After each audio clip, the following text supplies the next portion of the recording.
This is Mark Barber, he's from Radiocentre in the UK, and you've been talking about the thing that everyone wants to know about and utilise really well, which is sales and monetising your radio station, your podcast, or whatever it may be.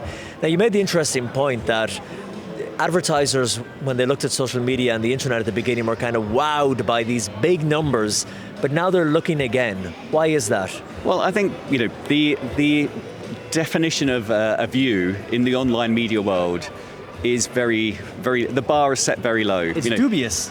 It is very dubious, and the fact is, if it's 50% of the ad's pixels in view for 1 second, that counts as a view.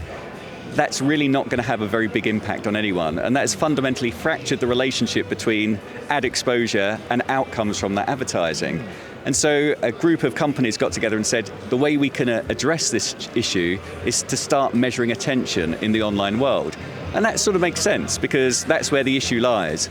But then they started to turn their guns around to the rest of the media world, because I guess they spotted a commercial opportunity. If we can suggest measuring attention to all media, and we're responsible for delivering that, then happy days. And so when that movement first started, obviously my spidey senses started buzzing, because if you think about audio, particularly with radio, 9 out of 10 listening occasions tend to accompany other activities. So attention, in a sort of very binary way of defining it, is going to appear very poor for audio. So at the time I wrote a big article saying, don't judge audio based on visual attention metrics, because it's a very different thing. And my points were that our ears are always open. Even if we're not paying attention, close attention, we're hearing everything and processing it in some way. So if you buy a 30-second audio ad, that's a 30-second window of opportunity to fill with good creativity that draws the listener's attention in and gets them to actively lean in and listen to that ad in more detail. Which is, whereas for other media, they were very much saying, it's all about how much attention people are paying to that media environment. And they were missing out the whole creative aspect. So for me, the two have to go hand in hand. Attention to advertising is partly driven by media environment and how that communicates, but equally, and possibly more importantly, by the creative approach that the advertiser takes. So to synthesize what you're saying, you could have a large number on social media, like a big number of reach, smaller on radio, but that smaller one could actually be more valuable because of how engaged the listener is in that creative piece of audio for 30 seconds or whatever the case may be. Yeah, definitely. As I say, you get 30 seconds of audio, people are exposed to that 30 seconds in full. Yes. Whereas on social media, they might be scrolling past.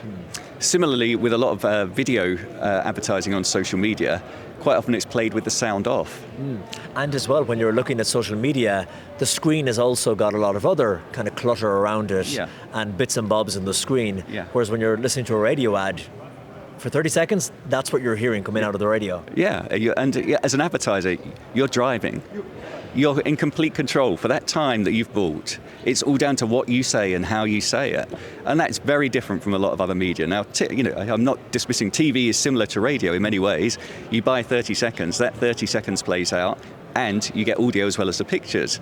But our TV marketing body in the UK, Thinkbox, did some research to demonstrate the importance of the audio element of TV advertising in drawing attention back from distracted viewers back to advertising. Wow. So, it's not just, this isn't just about audio being important for audio media, audio-only media. Yeah, for television as well. Yeah, for any medium that has an audio aspect to its advertising. I remember the story of some TV ad that it was visual only. They took the audio off it, and it was the one thing, people were in their sitting room or their kitchen doing things, TV on in the background, and next thing the sound would just stop.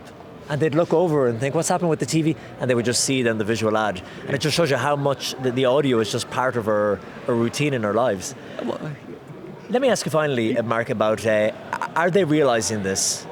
Are advertisers starting to put some budget back into radio where they would have taken it away over the last couple of years and put it into social and other campaigns? So I think it's too early to say conclusively, but I think the evidence base for radio's power as an advertising medium is growing all the time, and we've got more data to suggest how powerful audio is as a medium, and I think more people are starting to appreciate it.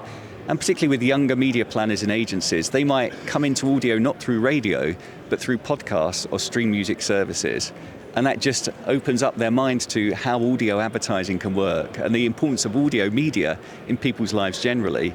And I think that, in its own way, is creating new opportunities for radio as well, bringing new advertisers into radio, and the people who've always used radio can actually they can maintain their radio plan, but start to expand even further into digital audio formats that might reach certain audiences more efficiently.